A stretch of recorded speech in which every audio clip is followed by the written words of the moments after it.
some point Kasturba rises above this plight that she and the kids were forced into, and she proves her mettle.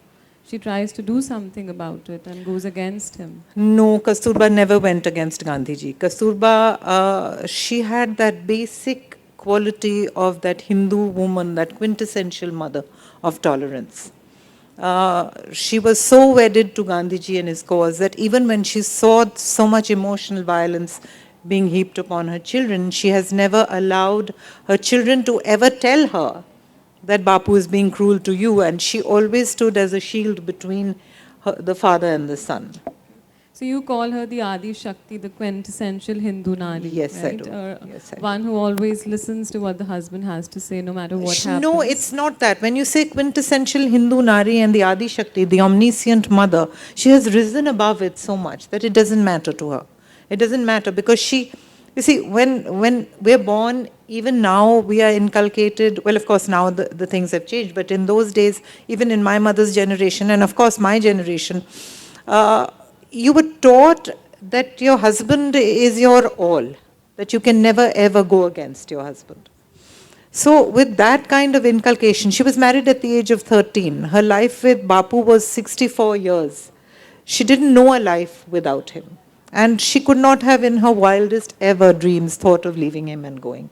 Even when she was put through the most trying circumstances, she did not ever even express the desire to leave him and go. So when Shakti compliments Shiv, right? When without her he is nothing. Why do you think Shakti needs to go through so many atrocities like you have revealed in the book, or which happen? I'm not saying that Shakti has to go through those atrocities, but I'm saying that the woman is so resilient. The real feminine spirit, as we call it, is so strong and it's so resilient that it does not break, even if it has to undergo so many atrocities. Right. So, would you have wished Kasturba to live a life differently? Or are you happy the way she lived her life? No, I'm not happy because in my voice, which is many times I have superimposed it with Kasturba's voice, if I was Kasturba, I would not have been able to live like that, even in those days. So we cannot put that to test because I will never be Kasturba and I'll never be back in those days. But no, I was not happy with the way she lived. I was not happy with the way... probably, I don't know, maybe I'm saying it wrong. Maybe I shouldn't say I was not happy, but I just felt that her plight of a mother, she should have done something about it. She could have left him and gone and lived with her son. She could have prevented that complete destruction of Harilal and the others. So, while in the process of writing the book, did you at any moment feel that you made a wrong choice? Maybe you would have chosen a different subject rather than Kastur? No, I always say this, that no, it's quite paradoxical because when Kasturba was suggested to me by my friend Namita Gokhale, who we all know is the founder of the Jaipur Literature Festival, and she's a very prolific writer herself, and in fact I owe my entry into the literary world because of her. So when she told me to do this story on Kasturba, I had just finished writing the story of my father. And after having written about my father, who is such an spicy, flamboyant, such an rebellious, such an all-pervading kind of person, the story of Kasturba, because we knew so little about her, sounded so bland to me. I didn't want to do it. And I didn't do it. I kept it inside me for more than 14 years. Because after that, I wrote my novel, Merchants of Death. So I think that I didn't choose Kasturba. Kasturba chose me. We don't choose the stories. All right, that's great. Okay. So, well, this was set in pre-independence India, right? The book that you've written. So what do you think the contemporary Indian woman or the woman in general can actually learn from the life of Kasturba? Well, the prime attribute that we should be able to get from Kasturba is tolerance. We as a generation are a generation. I consider myself also as somebody in a hurry, and my children and their children will be much more a generation in a hurry. They want instant gratification. They have zero tolerance. They need to develop tolerance to be able to withstand, because life doesn't come in a bouquet of flowers. You have to learn to deal with stuff which sometimes goes against your grain, sometimes is hurtful, sometimes is is hostile, all kinds of negativity comes to you. So if you do not have tolerance, which results in resilience, you can break. And I think that is one of the core differences between the Western world and us. And I think that is still one of the main reasons why we as a race and as a nation haven't fallen apart. That's so true. That's absolutely truly said. And since you raised the question and you've talked about resilience and patience on this regard, you went through a very tormented childhood. Yes. And it wasn't, like you said, a very normal childhood that most children would live today. So we often see that when people face such atrocities or adverse circumstances in their lives, even small things, they get under depression or they even take their lives, as so many children are taking today. It becomes very difficult for them to, move to a better future. So what helped you, what balmed your aching soul, and what helped you get out of the rut that you were in at that particular moment? Well, to tell you the truth, I didn't even know that we were so scarred and there was so much inside me until I wrote my book on my father. So we lived in a home with all that dysfunction and all that emotional cruelty and everything, but it had become so much a part of my life. It's like you're living inside a capsule. You don't know what the outside world is like. So I went to a convent school and I only realized that we are living in an alternate world because I didn't know anybody else who had so many stepmothers and so many step siblings and a father in absentia. And my friends must have found it so quirky because I used to say, no, I can't come today because my father's coming home.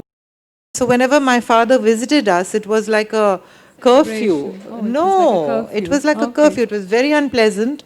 My mother was too scared to face him alone. So we were all 7 of us were forced to sit there in front of her and be with him so that she was in a way shielded from him. I really didn't know what it was to be normal till I stepped out of my house and I went into the world and I realized that, oh my God, we live inside such a different alternate reality. And then I got married, and I tell my husband that many times that I only married you because I wanted to escape from that hellhole. So Are you happy with your decision now? oh yes, he's not here. I wouldn't say it if he was here, but yes. No, that's the time in my life when I realized what it is to be stable. You know what it is. We grew up in a home with a father who had so many wives and so many other women in his life.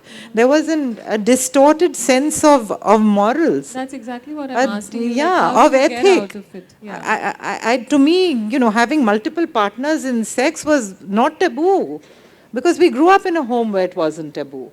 So even though it was very pious and on the outer surface it appeared that, pativrata and all that jargon was there, but the real living me, the reality was that it wasn't there. So I had to actually, and I say this often and I think I did a good job of it, I had to reinvent myself to adjust to the real world. So I won't say that I had a completely unhappy childhood. We were 7 children. We didn't need friends. We loved and hated each other, and we had an absolutely wonderful life together. But the scars which manifest probably or did not manifest, I was able to extricate whatever was inside me, which I didn't even know was there, after I wrote that book on my father. Exactly. So it was like a purging of the soul. 100%. We It was say like that, and I it had, all came out yes, on I had paper. set myself free. And that ecstasy of freedom, which I felt after I wrote that book on my father, because I had no more angst inside me. I was no longer angry with him. I was no longer angry with my mother for not allowing us a normal childhood. The same way that Harilal probably is angry with Kasturba and he says that you are a pawn in my father's hands. So all that angst, I don't have it anymore. It's like I've de-linked from this earthly bond which has kept me so bounded. It's a different sense of ecstatic freedom, which I felt after I was able to write all that. All right. So Nilima, did you try to give your children a different childhood because you went through all this? Yeah, I Did you think try? at a manic level, different childhood, because I did to them every single indulgence that I wasn't given. I pampered them to the hilt. They could have been very spoiled children, but God was kind, and I have two lovely children who live with me in Delhi and are very sane and normal children. That's wonderful. That's great. All right. So, did your family support you throughout the work that you've been doing? I mean, have they been My family, supportive? as in my immediate family, yes. Yes. My husband and my children, and particularly my children, yes, they're very proud of my being an author and writer. But my extended family, I'm not so happy. Not because they don't want me to be an author, but because they're not happy with the contents of the book, like especially the book on my father. Because they feel that it's a very biased story and it's only one-sided and things didn't happen like that. And to which my answer is that, there are 18 voices and each one of you has your own stories. So go ahead and write it. This is my story. That's a wonderful answer again, I would say. All right. So, Nilima, on a lighter note, you call yourself the queen of quirk, right? Yes. So, what draws you to the eccentric and the bizarre? What is it about that world that draws you? I don't know. I'd probably have to see a psychologist to tell me that, what draws me to quirk, because I think I'm the most quirky person I know.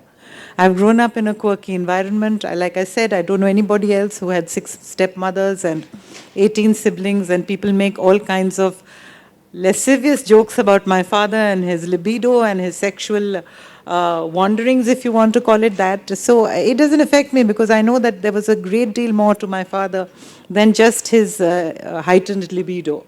And yeah, I think it must be because I grew up in a quirky atmosphere.